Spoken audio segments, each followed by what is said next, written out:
harka fuunee akka mul'atan dhaggeeffattoota reediyoo Carcarxirroo oduu waliin ana Abdataa Bareentooti. Godina Qeellam Wallaggatti daandii magaalaa Dambidolloo irraa Finfinnee geessu addaan cituun tajaajila geejibaa dhaabbachuu imaltoonni reediyoo Carcarxirrootiif himan.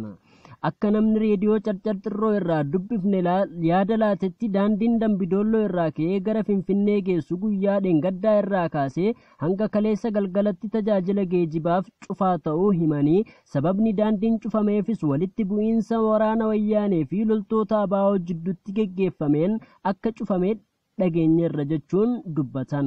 Lolli kunis bakka gaara Abbaa Seenaa jedhamutti kan gaggeeffame ta'us namni kun dabalataan ibseera.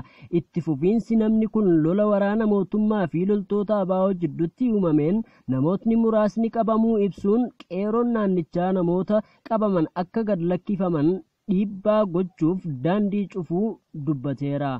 Daandiin Dambidolloo Finfinnee geessu kun guyyaa dheengaddaa fi kaleessa walitti aansanii kan cufaman yoo ta'an guyyaa har'aa rakkoo tokko malee tajaajilli kennamaa jiraachuus nuuf himaniiru.